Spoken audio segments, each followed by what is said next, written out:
நமது அஸ்ட்ரோவாசன் டிவி நேயர்கள் அனைவருக்கும் வணக்கம். இறைவன் கருணையால் அனைவரும் நன்றாக இருப்பீர்கள்.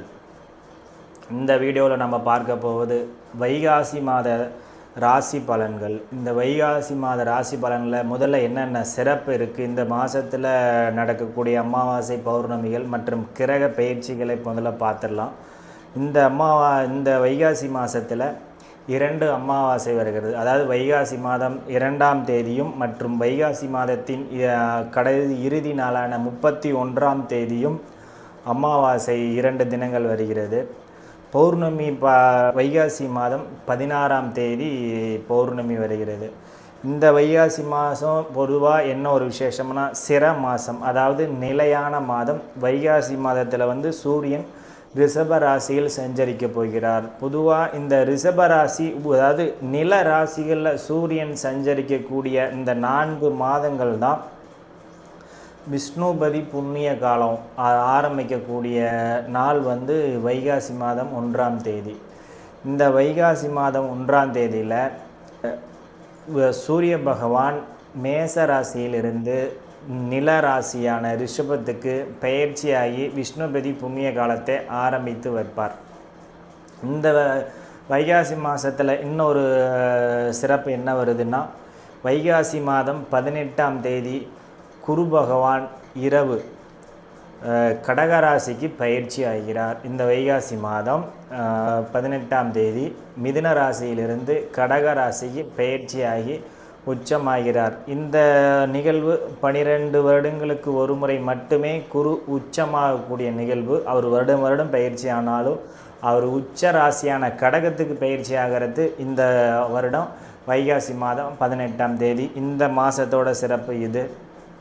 இன்னொரு இது என்னென்னா, இவ்வளோ நாள் நம்மளை அக்னி நட்சத்திரம் நடந்துகிட்டு இருந்தது. அக்னி நட்சத்திரம் வைகாசி மாதம் 14ஆம் தேதியோடு முடியுது. இந்த வைகாசி மாதத்தில் நடக்கக்கூடிய நிகழ்வு. அது மட்டும்தானா அப்படின்னா அப்படி இல்லை.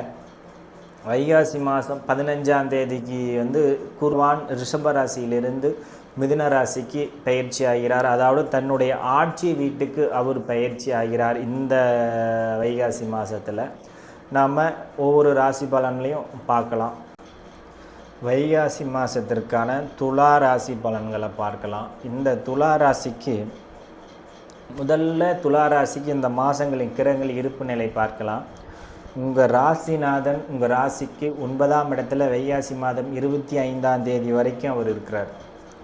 இந்த மாதம் முழுவதுமே அவர் 25ஆம் தேதி வரைக்கும் இருந்துட்டு அதுக்கு ராசிக்கு 10ஆம் இடத்துக்கு தான் அவர் 25ஆம் தேதிக்கு பிறகு தான் பயிற்சி ஆகிறார். இதனால் ராசிநாதன் நல்ல வலுவான அமைப்பில் இருக்கார்.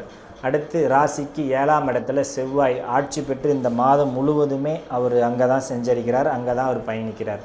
அடுத்து ராசிக்கு 8ஆம் இடத்துல சூரியன் உங்கள் ராசிக்கு யோகரான புதனோட இணைஞ்சி 8ஆம் இடத்துல சூரியன் முழுவதும் இந்த மாதம் முழுவதும் இருப்பார். அடுத்து உங்கள் ராசிக்கு 9ஆம் இடத்துல இன்னொரு சுபரான இந்த மாதம் 18ஆம் தேதி வரைக்கும் குரு அங்கே மிதனத்திலேயே இருப்பார். 18ஆம் தேதிக்கு இரவு தான் அவர் கடகராசிக்கு பயிற்சி உச்சமாகிறார்.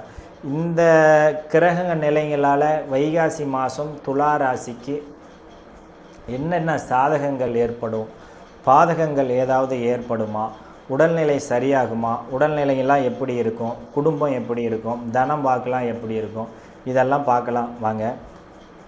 முதல்ல ராசிநாதன் சுக்கிரன் 9ஆம் இடத்துல நல்லா நண்பரோட வீட்டில் குருவோட இணைவெளியும் 15ஆம் தேதிக்கு பிறகு உங்கள் ராசிக்கு யோகரான புதனுடையும் இணைஞ்சு மிகச்சிறந்த அற்புதமான மாதமாக இந்த வைகாசி மாதம் துலா ராசிக்கு அமையும். நீண்ட நாட்களாக நீங்கள் பூர்வீகம் சம்மந்தப்பட்டதற்கு நான் வெளிநாட்டில் இருக்கேன், என்னால் இங்கே இந்தியாவுக்கு வந்துட்டு போக முடியல அப்படின்னு நினச்சிட்டு இருக்கிற துளாராசிக்காரர்களுக்கு இந்த மாதம் இந்தியா வருவதற்கும் பிறந்த இடத்திற்கு வருவதற்கும் அருமையான மாதம். பிறந்த இடத்திற்குனா என்ன, நான் வெளி மாநிலத்தில் இருக்கிறேன், நான் பெங்களூரில் நான் ஒரு பணி புரிஞ்சுக்கிட்டு இருக்கிறேன், நான் மத்திய அரசு பணியில் வெளி மாநிலத்தில் இருக்கிறேன், நான் பிறந்த மாநிலமான பிறந்த ஊருக்கு நான் வரணும், என்னால் வர முடியல, எனக்கு லீவு கிடைக்குமா அப்படின்னு நினச்சிட்டு இருக்கிற துளாராசிக்காரர்களுக்கு இந்த மாதம் நீங்கள் பிறந்த இடத்திற்கு வரவு கொடுத்துருக்கு அற்புதமான மாதமாக அமையும். அதற்கு அடுத்த நிலைமையில் இந்த துளாராசிக்காரர்கள் வைகாசி மாதம் தொழில் அமைப்புகள் பார்த்திங்கன்னா 10ஆம் இடத்துக்கு குரு பயிற்சி ஆகிறார், சுக்கிரனும் பயிற்சி ஆகிறார். 10ஆம் இடம் வந்து மிகச்சிறந்த உன்னதமான அமைப்பில் இருக்குது, வலுத்த அமைப்பில் இருக்குது. அதனால் என்ன ஆகும், இந்த போக்குவரத்தில் பணிபுரிஞ்சிக்கிட்டு இருக்கிற கடகராசிக்காரர்களுக்கு ஒரு உயர்நிலைக்கு நான் என்னுடைய தகுதிக்கு நான் ஒரு நாள் இருக்குன்னு எனக்கு ப்ரொமோஷன் தள்ளி போய்கிட்டே இருக்குது, இந்த மாதம் அது கிடைக்குமா அப்படின்னு நினச்சிட்டு இருக்கிற துளாராசிக்காரர்களுக்கு இந்த மாதம் உங்களுக்கு பதவி உயர்வு கிடைக்கும். அதுக்குண்டான அறிகுறிகளும் உங்களுக்கு இந்த மாதம் தென்படும். அதாவது உயர் அதிகார அழைச்சி உங்களுக்கு ப்ரொமோஷன் கிடைக்கும் அப்படின்னு உங்களுக்கு அறிவுறுத்த போகிறார் இந்த மாதத்தில். அடுத்து நான் தொழில் செஞ்சுக்கிட்டு இருக்கிறேன், எனக்கு வந்து தொழில் ஒரு மந்தமான நிலைமையில் இருக்குது, இது எனக்கு எப்போ சரியாகும் அப்படின்னா இந்த வைகாசி மாதம் 18ஆம் தேதிக்கு பிறகு உங்களின் தொழில் நிலை ஒரு அடுத்த கட்டத்துக்கு போகும். எனக்கு இன்றைக்கி 1000 ரூபா தான் வியாபாரம் ஆகுது அப்படின்னு நினச்சிட்டு இருந்தீங்கன்னா அதை அப்படியே 4 மடங்கு 5 மடங்கு ஆகாது, ஒரு 50% அதிகமாகும். ஒரு 1000 ரூபாய்க்கு வியாபாரம் நடக்குதுன்னா ஒரு 1500 ரூபாய்க்கு இந்த மாதம் வந்து அது உயர்நிலைக்கு போகிறதுக்கு ஒரு முதல் படியாக அமையும் துளாராசிக்காரர்களுக்கு. அடுத்துக்கு எனக்கு ராசிக்கு 7ஆம் இடத்துல செவ்வாய் ஆட்சி பெற்று இருக்குப்பா, இதனால் என் மனைவிக்கு எனக்கு சண்டை வந்துக்கிட்டே இருக்குமா, சண்டை வருமா, சில சண்டை வந்து பிரிஞ்சிருக்கேன் நாங்கள் ஒன்று சேருவோமா அப்படின்லாம் நீங்கள் கேட்கீங்களா உங்கள் மனசில் இருக்கும். ஏன்னா துளாராசிக்காரர்கள் சில அமைப்புகள் அந்த மாதிரி ஒரு அமைப்பில் இருக்கிறீங்க. அது என்ன ஆகும், 7ஆம் இடத்துல ஆட்சி பெற்று ராசியவே பார்க்குற அமைப்பில் நீண்ட நாட்களாக நீங்கள் மனைவி கூட ஒரு மனைவிக்கு ஒரு பொருள் வாங்கி கொடுக்கணும், மனைவிக்கு வந்து மனைவி நானும் சேர்ந்து ஒரு தொழில் பண்ணணும், பங்குதாரர்கள் கூட நான் புதுசாக இந்த துளாராசிக்காரர்கள் நண்பர்கள் எல்லாமே இந்த மாதம் அதுக்குண்டான காலம் கைகூடி வரும். அடுத்து உங்களுக்கு பொருளாதார அமைப்புகள் எப்படி இருக்கும் இந்த மாதம்? பொருளாதார அமைப்புகள் 2ஆம் அதிபதி 7ஆம் இடத்துல ஆட்சி பெற்ற அமைப்பில் இருக்கிறதுனால இந்த மாதம் முழுவதுமே உங்களுக்கு பொருளாதாரம் நன்றாக இருக்கும், அதில் எந்த மாற்றமும் கிடையாது. என்னென்னா உங்களுடைய 2ஆம் அதிபதி 7ஆம் இடத்துல ஆட்சி பெற்று நல்ல அமைப்பில் இருக்கார். அடுத்து உங்களின் தொழில் ஸ்தானத்துக்கும் குரு வரப்போகிறார், அதனால் பொருளாதாரமெல்லாம் கையை கடிக்காமல் நல்ல அமைப்பில் போயிட்டுருக்கும் இந்த வைகாசி மாதம் துளாராசிக்காரர்களுக்கு. அடுத்து உடல்நிலையில் எந்த ஒரு பாதிப்பும் இருக்காது. துளாராசிக்காரர்களுக்கு எல்லா வகையிலையுமே நல்ல அமைப்பில் தான் இருக்குது. எந்த ஒரு உடல்நிலை பிரச்சனை இருக்கிறவங்களுக்கு கூட இந்த மாதம் சரியாகும் மாதமாக தான் அமையும். அதனால் உடல்நிலை பாதிப்புகள் எதுவும் இருக்காது. இன்னும் நிறைய இளைஞர்கள் இளம்பெண்கள் வந்து இந்த வைகாசி மாதம் எங்களுக்கு திருமணம் ஆகுமா அப்படின்னு திருமணத்துக்கு எதிர்பார்த்துட்டு இருக்கிற இளம்பெண்கள் இளைஞர்களுக்கு என்னதுன்னா இந்த மாதம் உங்களுக்கு திருமணம் உறுதியாகும். 18ஆம் தேதிக்கு பிறகு நிறைய துளாராசி இளம்பெண்களுக்கும் வந்து திருமண அமைப்புகளே நடக்கும். அந்த 18ஆம் தேதி குரு பயிற்சி ஆனதுக்கு அடுத்து உங்கள் துளாராசிக்காரர்களுக்கு 15ஆம் தேதிக்கு பிறகும் ஒரு நீண்ட தூரத்தில் இருந்த ஒரு பெண் அமைப்பு வரன் அமைப்பு உங்களுக்கு கை கொடுக்கும்.